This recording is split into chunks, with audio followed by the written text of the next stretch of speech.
Hey everybody, it's the Ioniq guy, and here I'm standing today with the Hyundai Ioniq 6 in Phantom Black. This is an SEL all-wheel drive with the black interior.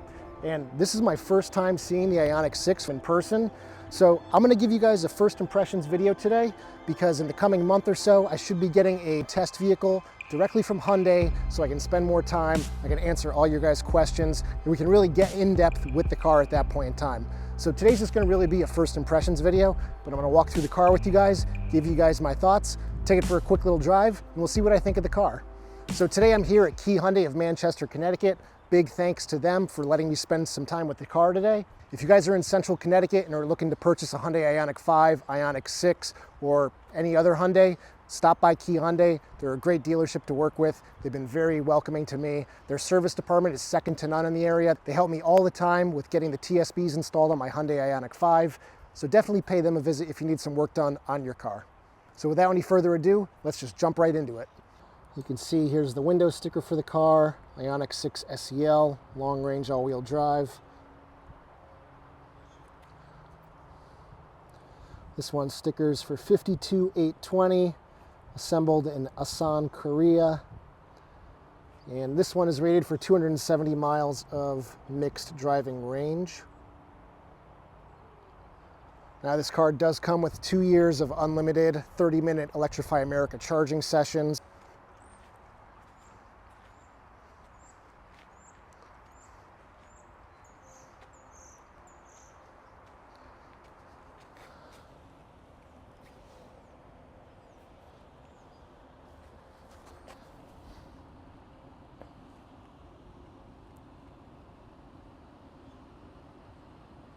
So the Ioniq 6 engineers have put a lot of thought into the aerodynamics of this car, and there's some really little weird things on this car, and they must be related to aero because I don't know how this is styling right here. There's just like these square imprints on the body. Very interesting. Unlike with the Ioniq 5, the Ioniq 6 logo back here is actually under plastic, so it's not proud of the body. Let's take a look at the trunk space.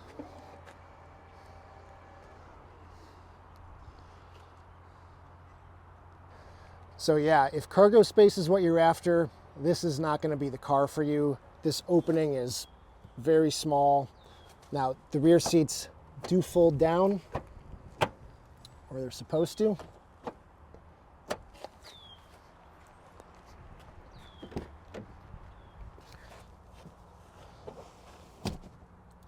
So I think in a perfect world, they will flip down themselves, but for whatever reason, in this instance, they did not do so. But yeah, in the back here, you do have a small underfloor storage area, but nothing to write home about. Here's where your emergency charge port latch lives. And what is nice about the Ioniq 6 is you do have powered rear trunk struts. So that's not something you see very often on sedans. And because of that, you do have a button up top as well as a lock feature. So if your side doors are unlocked, you can lock them from here, and then you can go ahead and shut it.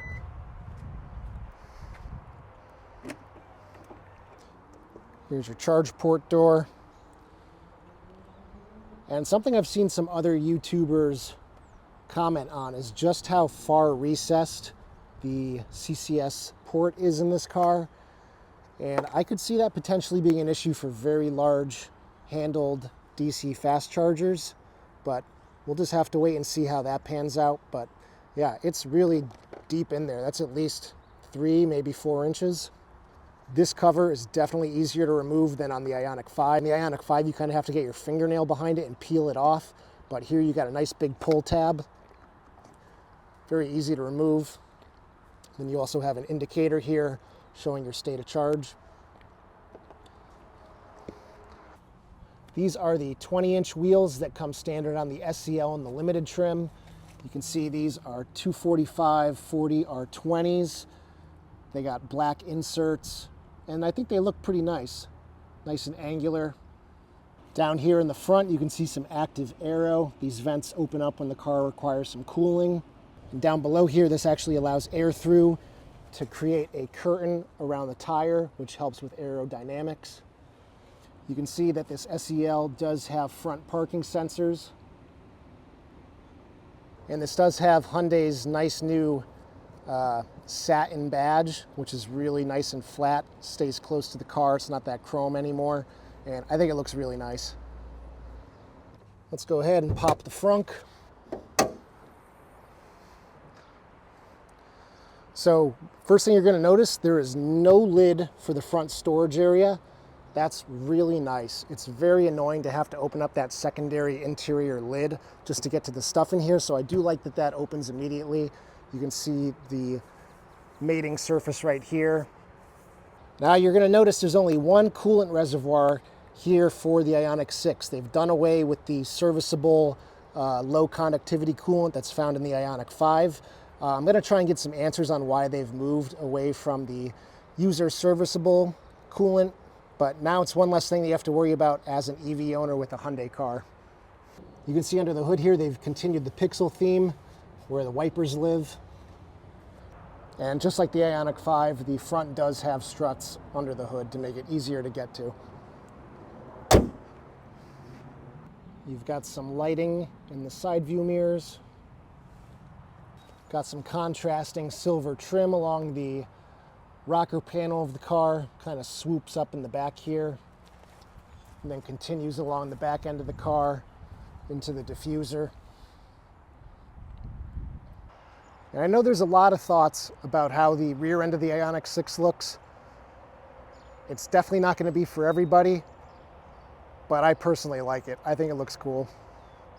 You got your double spoilers here. And I would really like to take a look at this at night because this whole section up here lights up in red. So let's go ahead, jump in the car. Same pop-out door handles as my Ioniq 5. And getting in. On first blush, I really like the seating position. It's definitely more leaned back than the Ioniq 5. You're not as vertically situated. And I actually kind of like that. Up until about 2017, 2018, I drove strictly sedans. And then my first small SUV was a Mazda CX-5. And I gotta say, as somebody with long legs, it does feel good to be back in a sedan. So let's go ahead, power it on.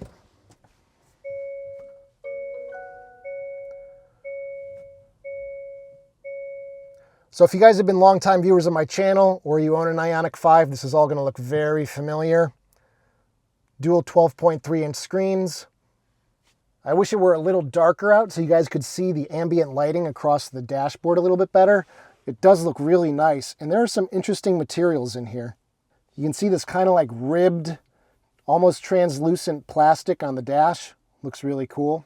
And they've really taken the pixel theme to a whole nother level in this car. You can really see it accentuated here across the air vents on the dashboard. This whole panel here for HVAC looks identical to the Ioniq 5, with the exception that they changed this button here from saying warmer to a photo of the seat in temp. So when you go there, it brings up your heated and cooled seats if you had the limited trim. So I guess that kind of clarifies things a little bit better. When I first got the car, I wasn't really sure what warmer meant. But you've got a wireless Qi charging pad right here, little indicator light. This here is the USB port for Android Auto or Apple CarPlay because this car does not have wireless Android Auto or Apple CarPlay. And these lights aren't actually flickering. That's just due to the shutter speed of the camera. But over here on the door panel, there is nothing here. It's just a big armrest. All your buttons and controls for the windows and the door locks are located here on the center console. This floating center console nonetheless. Got two big cup holders. Here in the armrest, I'd say it's pretty comparable in size to the Ioniq 5. You've also finally got two USB-C charging ports, which is a big deal because the Ioniq 5 does not have a single one. And this is really neat. The 4 dots on the steering wheel, which 4 dots like this is the Morse code for H, so H for Hyundai. These actually light up in the Ioniq 6. So they'll show you things like when you activate the voice assistant. They'll change colors here. That's really fun. And when you change drive modes, they'll also change. So you got white for normal, red for sport, green for eco, then back around to white for normal. And let's see what snow mode looks like. Snow mode's purple, so very cool. Up top, you have the exact same overhead lighting situation as in the Ioniq 5. So they're definitely sharing the parts bin here. Same mirror and light. On the driver and passenger seat, you have some perforation here and then some more of the pixel theme, which looks really cool actually. You can see that Hyundai has more or less adopted the EV6 style headrests with this kind of sloping back portion and the pushed forward front portion. It's an interesting design. It's pretty comfortable for me in this car, so I do like it. Seat comfort's really good. I gotta say, my driving position, I'm very comfortable. The headrest is nice and soft. It's softer than the Ioniq 5s. You've got some translucent door pockets down below. Here on the sides of the dashboard, there's these little wings. These are kind of vestigial pieces left over from other world markets where they have interior screens that project the view of the side view mirror. Unfortunately, here in the US, our regulations don't allow for not having side mirrors. So you do have to have the side mirrors here, which does decrease the drag coefficient from 0.20 to 0.21 here in the US model. More ambient lighting in the door, some speakers in the door, adjustable shoulder belts. Since there's nothing on the door panels, your mirror controls are located down here. You have your electronic parking brake, trunk opening, charge port opening, light dimming, as well as traction control on and off switches over here. I will say these door handles do feel kind of chintzy. I think they feel a little bit more substantial in the Ioniq 5. So I'm a little bit disappointed in the quality of these door pulls, but whatever. You do have some storage down below here.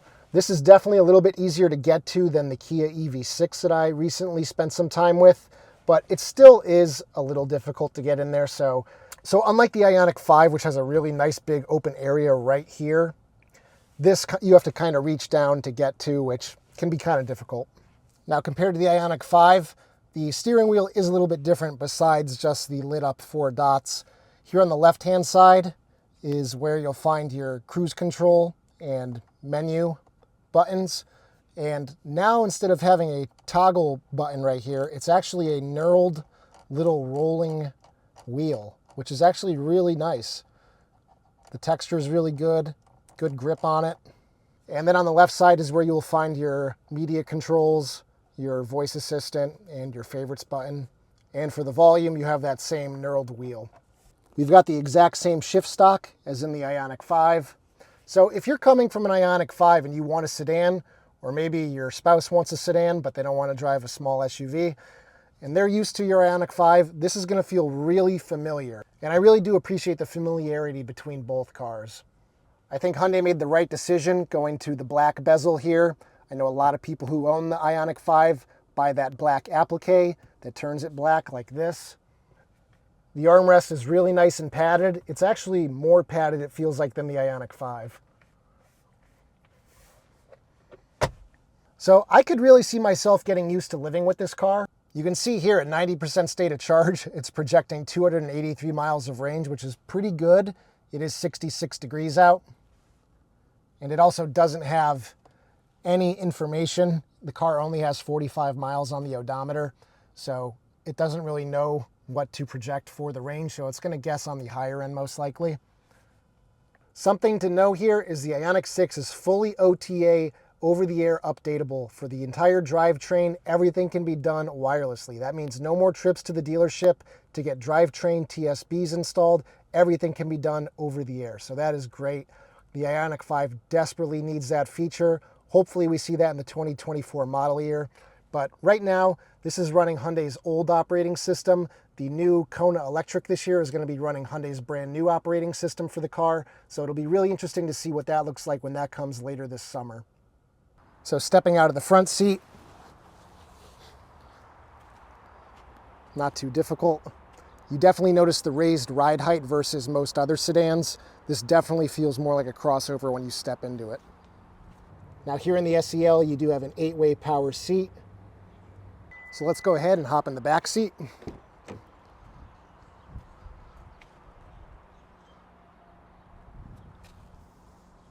This is a very nice soft material. I don't know what it is, but it is very nice, soft, cushiony.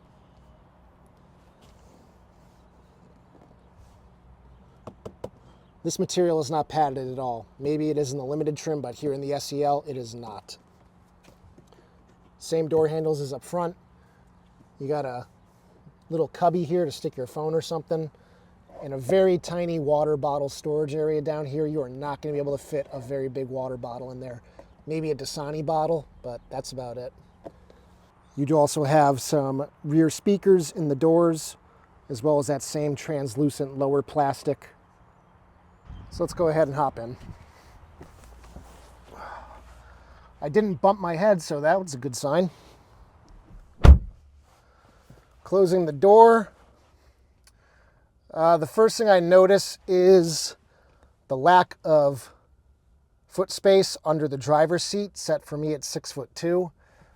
It's enough to get my foot under there, but I can't lift my toes hardly at all.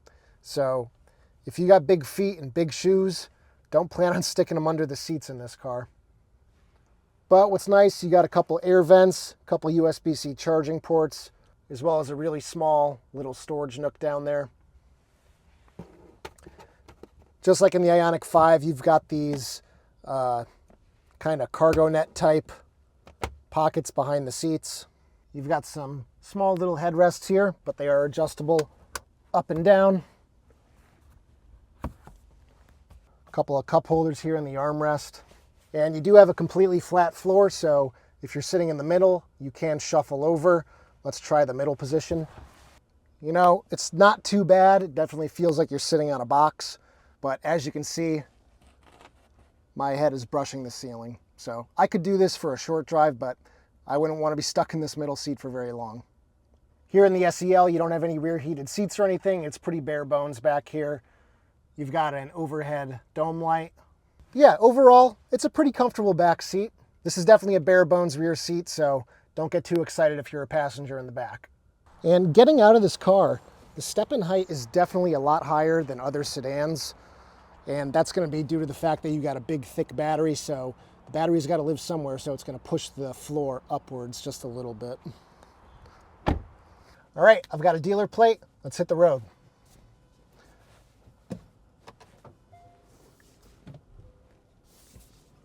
So this is my very first time taking it out of the parking lot here at the Key Hyundai of Manchester dealership. There's my Ioniq 5 saying goodbye. Not goodbye, period. And you'll see there a Genesis GV60, which I'm also going to be taking a look at. They've got a ton of Ioniq 5s on the lot, so if you guys are in the market for one, come on down. Let's put it in sport mode.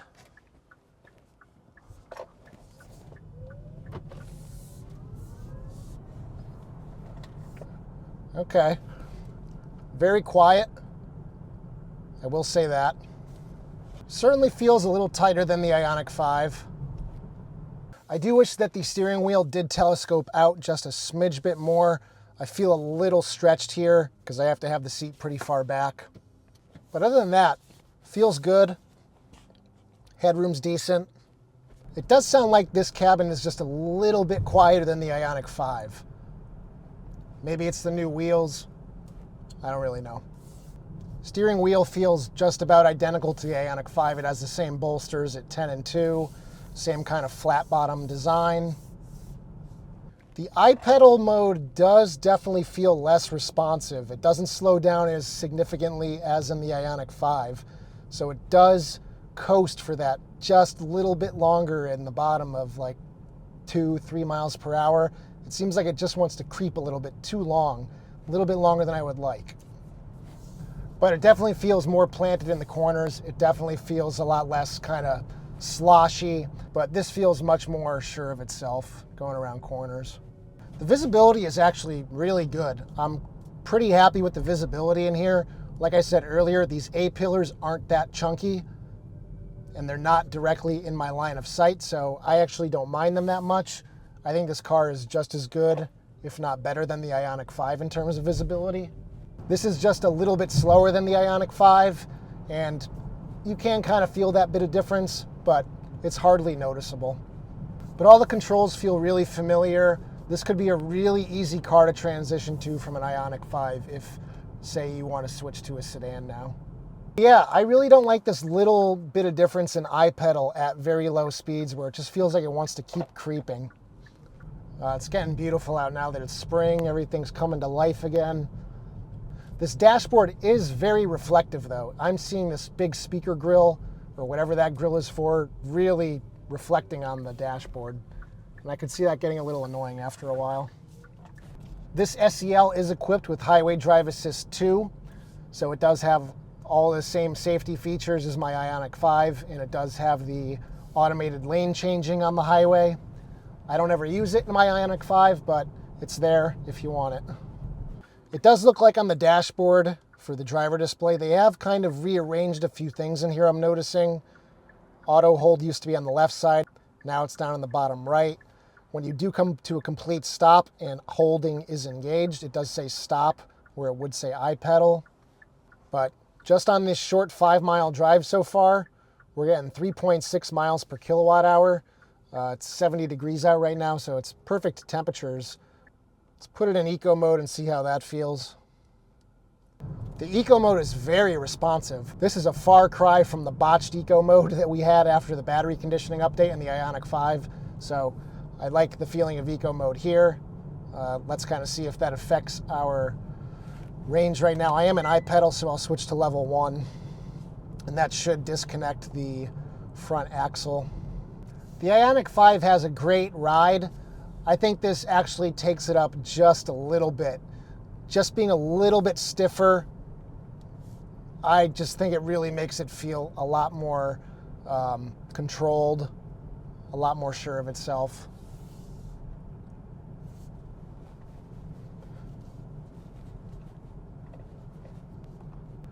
Yeah, going around a corner with a little bit of speed, that rear end doesn't seem like it wants to slip out like it does on the Ioniq 5. Steering feels pretty good. It's responsive. It's definitely a smoother I-pedal experience, but it is just different from the Ioniq 5. And I drive exclusively an I-pedal in my car, so that's why it's catching me really off guard. All around, great drive. Once I get to spend a little bit more time driving this car every day for a week, I'll really be able to give you my full opinion on the driving characteristics, but this is just my first impressions.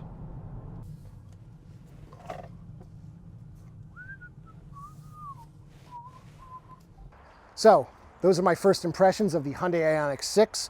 Let me know down in the comment section what you guys think of this car. I know many of you own Ioniq 5s, EV6s, GV60s, and the like, but I'm curious what you guys actually think of this car.